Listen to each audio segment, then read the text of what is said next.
Joining me now for more on the story is Daveed Gartenstein-Ross from the Foundation for the Defense of Democracies. Daveed, thanks for joining us. What else do we know about this raid?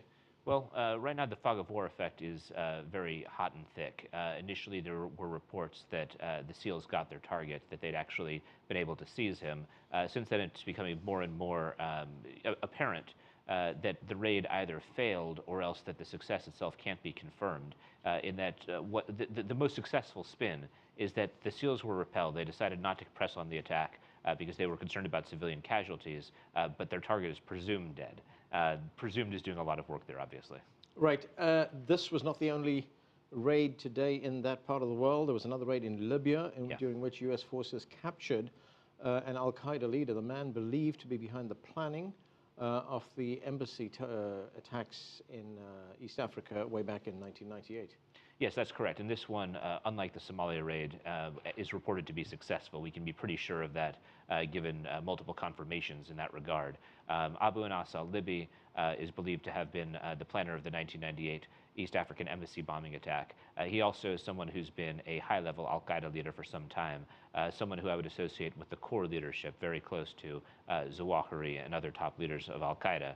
He'd been, for a while, walking around free on the streets of Tripoli, which was a big deal, and now, obviously, he no longer is. Do we know anything about this raid, who conducted it and how it was done?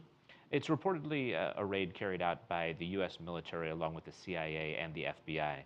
There are reports that there actually were 5 trucks involved in Nabogam, that basically he was rounded up by gunmen and then loaded into one of the trucks. That's a very large-scale operation, not really typical of what you would expect from U.S. Special Forces or other parts of the military. Really a very daring raid to carry out in the middle of Tripoli. Right, getting back to the raid in Somalia, this would appear to be a raid that was very hastily planned, very quickly planned.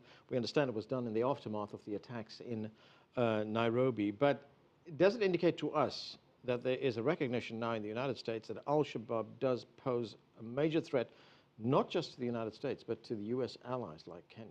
Well, certainly to U.S. allies like Kenya, there's no question about that. Not only does the Westgate Mall attack show that, but also over the course of the past year, Shabaab has carried out around 36 separate terrorist attacks inside of Kenya.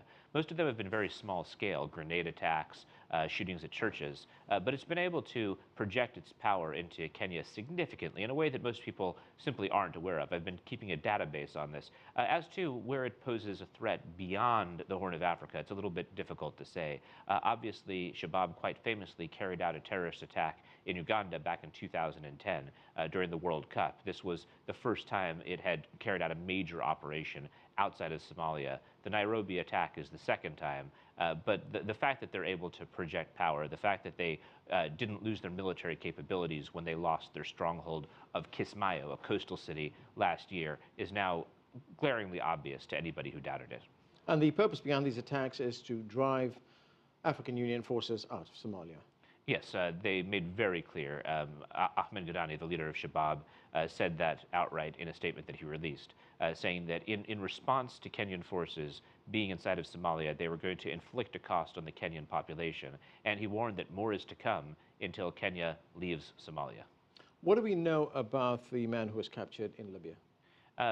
Well, we know his relationship with the al-Qaeda core, as I made clear before. As his name suggests, he's originally from Libya and has had his hands really all over the course of the past 15 years, not just in the Nairobi attack, but he's someone who has been at the center of a number of different theaters.